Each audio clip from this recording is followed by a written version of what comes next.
विश्लेषण प्रोग्राम में आज हमारे साथ अभी काफी अपने व्यस्तता कार्यक्रम के बावजूद भी महाराजगंज के लोकप्रिय सांसद जनार्दन सिंह सिग्रीवाल पहुंचे। हम इन डे एंड डेट न्यूज का अपने day and date news team की तरफ से बहुत बहुत स्वागत है आपका चैनल में, हमारे इस चैनल में। आपका भी और टीम के लोगों का से हृदय से स्वागत है और मुझे पूरा विश्वास न्यूज इस क्षेत्र के लिए एक अनोखा प्रयोग होगा और लोगों के निदान में एक अहम भूमिका अदा करेगा। सर, कोरोना संक्रमण में इस काल में शिक्षा की जो हानि पहुंची हुई है उससे उबरने के लिए आपका क्या सुझाव है, या फिर आपकी सरकार जो है इसमें कुछ काम कर रही है? देखिए, कोरोना वैश्विक महामारी है। कोरोना कोई भारत में ही और बिहार में और सारण जिला में ही नहीं रहा, और कोरोना का वजह से समस्याएं पूरे देश में बिछाई हुई है। देश के विकास के गति को कोरोना रोक दिया है। उसमें शिक्षा सबसे ज़्यादा प्रभावित हुआ है। शिक्षा को प्रभावित होने का कारण यह था कि जगह बच्चे अलग अलग घरों से आना और फिर वहाँ से अपने अपने घरों को जाना, तो उसमें WHO का, स्वास्थ्य विभाग का और कोरोना की जो संबंधित है उसके गाइडलाइन में आया कि विद्यालयों को बंद किया जाए जहाँ एक जगह समूह का एकत्रीकरण न हो, बच्चे वहाँ से कोई कोरोना संक्रमित होकर के अपने परिवार को प्रभावित न करें। इसलिए विद्यालयों को बंद करने का कठोर निर्णय बने सरकार को लेना पड़ा, और यह निर्णय पूरे भारत में ही नहीं, पूरे देश के में ही नहीं, पूरे दुनिया के भी अलग अलग क्षेत्रों में इसको लेना पड़ा है। लेकिन आज ये हमें यह बात जरूर कहेंगे कि कोरोना के वजह से जो शिक्षा के क्षेत्र में जो विद्यालयों को खास कर के ज़्यादा प्रभावित हुए हैं, छात्रों के पढ़ाई भी काफ़ी प्रभावित हुए कि ऑनलाइन के प्रयास तो विद्यालय किए हैं, लेकिन ऑनलाइन सिस्टम से सारे चीज़ों की पूर्ति शिक्षा में नहीं की जा सकती है। ऑनलाइन से कुछ विशेष शिक्षा और कुछ विशेष बातें बताई जा सकती है, लेकिन इसकी पूर्ति का प्रयास, जैसे कोरोना से हमें मुक्ति मिलेगा, फिर विद्यालय रेगुलर जब चालू होंगे तो सरकार भी तत्पर है और विद्यालय के जो संचालक भी हैं, खास करके प्राइवेट हो सरकारी हो, सब लोग तत्परता से चाह रहे हैं कि कैसे उसकी पूर्ति होने का काम करें। सरकार ने आपने देखा भी कि परीक्षा को भी नीचे के छात्रों को माने क्लास के माने उसको टॉप करा दिया। परीक्षाएं आपकी सरकार तो सर ऑनलाइन पे विशेष ध्यान दे रही है, फिर आप कह रहे हैं कि नहीं, ऑनलाइन पे शिक्षा का पूरा अच्छे से व्यवस्था नहीं किया जा सकता। ऑनलाइन के सिस्टम जहां हम बैठे हैं, इसके बाद भी गांव देहात में जितना अभी सिस्टम को उसको और करना चाहिए वह होने का प्रयास सरकार कर रही है, लेकिन वह सारी सुविधा आज हर परिवार में, आज हर छात्रों के पास वह सुविधा अभी नहीं पहुंच पाई है जो हम सीधे उसके जोड़ करके उसका सीधे लाभ हम ले सकें। आज भी बच्चे उसमें प्रोग्रेस कर रहे हैं, आज भी बच्चे उससे लाभ लेने का प्रयास कर रहे हैं, लेकिन उसको और मजबूत करने की आवश्यकता है कि हर जगह हर ऑनलाइन के माध्यम से हम शिक्षा देने का काम कर सकें और शिक्षा ग्रहण हम कर सकें। अब छात्र विद्यालय में आता है, सामने रहता है, तो छात्र में अगर कोई कमी है तो शिक्षक तुरंत वहाँ उसको गाइड करता है, लेकिन वहाँ तो आप दूर से बैठ करके कहीं गाइड कर करके उसको पूरा गाइडेंस उसके पास तक पहुँच जाए। हमें लगता है कि अभी इसको और आगे बढ़ाना पड़ेगा, तब यह संभव हो पाएगा। सर, अभी आप भी डायरेक्ट अभी आप दिल्ली से ही आए हुए हैं और आम बजट का अभी संसद भी चल रहा है, तो इसमें जो है उसको सरकार को शिक्षा उत्थान के लिए और खास करके लिए अपने सारण प्रमंडल के लिए कुछ विशेष बजट में मिलने वाला है। देखिए, शिक्षा पर भी और चाहे पूरे बजट में भी अब सरकार पूरे देश के पैमाने पर उसको देखती है। केंद्रीय बजट है, देश के पैमाने पर देखती है, और देश का जो पार्ट उसमें जब आता है तो अलग अलग राज्यों को और राज्यों से जिला को भी उस पार्ट में संभावित होता है। अब शिक्षा में कई एक चीज़ों पर सरकार ने विशेष रूप से ध्यान देने का काम किया है। माने अब टेक्निकल शिक्षा हो, मेडिकल शिक्षा हो, ITN की शिक्षा हो, इस सब क्षेत्रों पर सरकार का विशेष रूप से फोकस भी है समान रूप से। लेकिन समान शिक्षा को भी कैसे और हम सब बढ़ाया सकें, इसके लिए भी सरकार पूरे तत्पर है। और मैं आपको सीधे बता दूं कि पहले जितना बजट होता था शिक्षा का 2014 के पहले, और आज का जो बजट शिक्षा का है उसमें कई एक गुणों का इजाफा हुआ है, कई एक गुना इजाफा हुआ है, और उसके माध्यम से हम शिक्षा के क्षेत्र को और मजबूत करने की दिशा में हम आगे बढ़ रहे हैं। शिक्षा के क्षेत्र में आपने देखा भी होगा कि हर जिले में प्रधानमंत्री जी का है कि हम मेडिकल कॉलेज खोलेंगे। मेडिकल बने कॉलेज खोलने का मतलब कि हम वहाँ भी माने मेडिकल के छात्रों को शिक्षा देने का हम काम करेंगे। आपने देखा कि सारण में खुल गया, सिवान में खुल रहा है। यहीं अपने राज्य में पहले ही कितने मेडिकल कॉलेज थे और आज इस राज्य में कितने मेडिकल कॉलेज हैं, तो इसमें लगातार प्रोग्रेस हुआ। आप यहाँ देखिए कि इंजीनियरिंग कॉलेज, पहले कितने इंजीनियरिंग कॉलेज पूरे राज्य में थे और आज कितना है। आज आपके सारण में भी आपका इंजीनियरिंग कॉलेज खुल गया है। ऐसे शिक्षा को टेक्निकल क्षेत्र में भी हम काफ़ी प्रोग्रेस के दिशा में आगे बढ़ रहे हैं और सरकार चाह रही है कि हमारा एक एक युवा शिक्षित हो और शिक्षित के साथ उसके स्किल डेवलपमेंट का भी शिक्षा उसके अंदर हो, उसके स्किल डेवलप हो।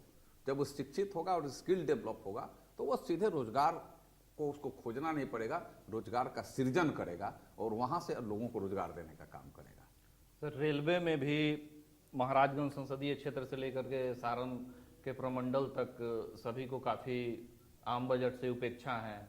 देखिए रेलवे के बारे में मैं आपको बताऊं कि रेलवे भी आपको पूरे देश में आपने देखा होगा कि 400 स्पेशल नहीं, उसको 400 वंदे भारत ट्रेन की सरकार ने चलाने के लिए आगे 3 सालों में किया है।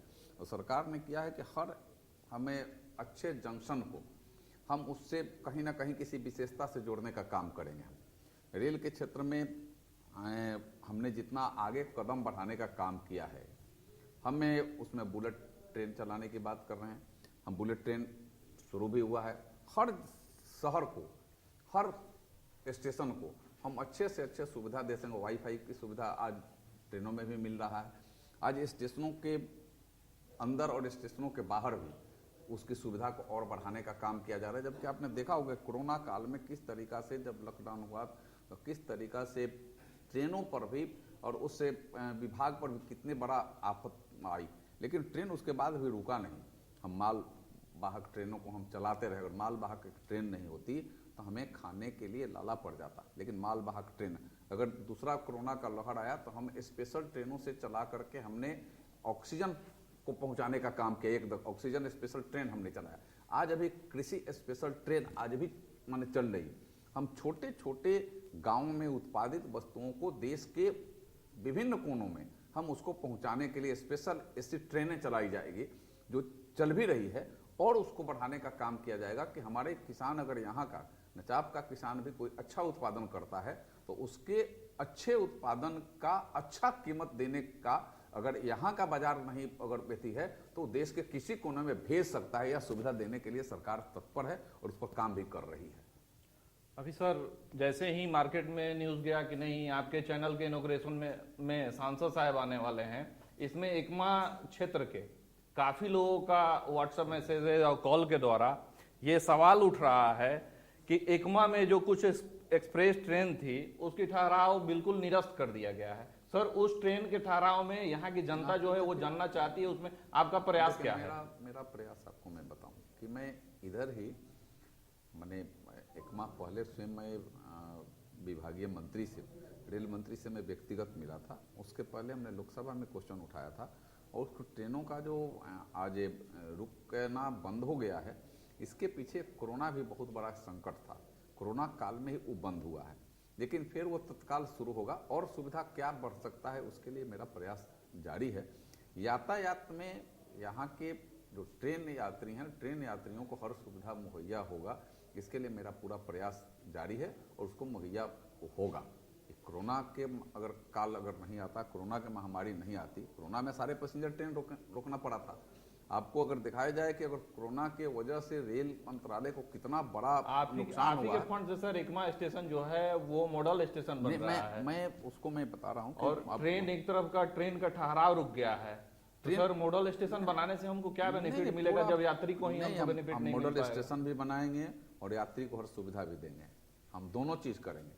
हम मॉडल स्टेशन सिर्फ उतना ही नहीं, अगर मेरा तो नहीं है तो आगे कितना मेरा प्रयास आगे भी है। आगे आपने देखा होगा कि अगले चैनवा स्टेशन है, जिस स्टेशन को बाबा महेंद्रनाथ हॉल्ट कहते हैं, उस पर अलग से जो सीढ़ी है, जो रोपवे बन रहा है, करोड़ रुपया के लागत से बन रहा है, काम शुरू हो गया है। यहाँ आप कह रहे हैं कि मॉडल स्टेशन के रूप में इसको विकसित करने का काम शुरू हो रहा है। इसकी सुविधा भी लोगों को मिले और वहाँ लोगों को आने जाने की गाड़ियाँ भी मिले, यह दोनों हो, यह मेरा पूरा प्रयास है। अभी सुविधा हो रही है लेकिन गाड़ियाँ भी रुकेगी। तो लगभग 4 साल बीत गए। इन 4 सालों में तो सर दो साल लगभग में, लगभग 2 मतलब सालों ये में आपके मैं बोलूं- फंड का जो है वो औसतन खर्च क्या रहा सर? खर्च मेरा तो 100% नहीं है, 100+ है। इस 4 सालों में मैं इधर अभी तो मैंने तीसरा साल अभी चल रहा है इसका। मैं आपको बताऊं कि पूरा का पूरा पैसा हम लोग के कोरोना के वजह से डाइवर्ट हो गया है। पिछले सत्र का मेरा अगर आप हिसाब लेंगे तो मैं जो सूद भी मिला था, जो मेरा पैसा आता है वो सूद जो उतना का होता था, करीब 33-34 लाख रुपया मैंने सूद का भी पैसा मैंने खर्च कर दिया। और ओवरड्राफ्ट भी मेरा 31 लाख का हो गया था, ओवरड्राफ्ट भी मैंने खर्च कर दिया। मैंने पाई ही नहीं, प्लस मैंने खर्च कर करके हमने काम किया है।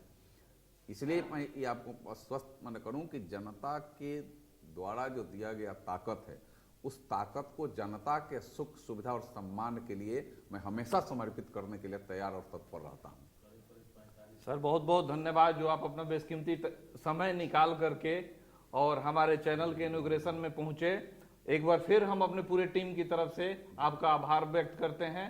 सर धन्यवाद जो हमारे मैं तो व्यक्तिगत तौर से डीएनडे न्यूज़ जो हुआ है, मैं इसके पूरे टीम को मैं बधाई देता हूँ।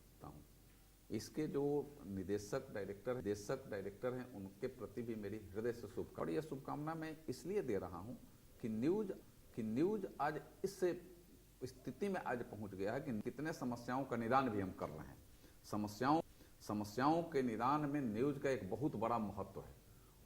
और यह जो न्यूज़ है यह माने समस्याओं को कवर करेगा और उस समस्याएं जब बड़े प्लेटफॉर्म पर जाएगा। बहुत सारा चीज़ है, हम लोग अब व्यक्तिगत भी देखते हैं, न्यूज़पेपर देखते हैं, न्यूज़ में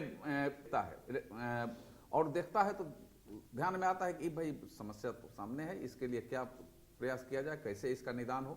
तो बहुत सारे समस्याओं का निदान न्यूज़ भी करने में तत्पर आज हो रहा है। और मैं समझता हूँ कि डे न्यूज़ जो है समस्याओं के निदान के लिए एक मील का पत्थर साबित हो, लोगों का सम्मान और समस्याओं का निदान में इसकी एक अहम भूमिका हो, ऐसी मेरी शुभकामना भी है। धन्यवाद सर हमारे साथ बहुत जुड़ने के लिए। धन्यवाद, आपको हृदय से नमस्कार, प्रणाम।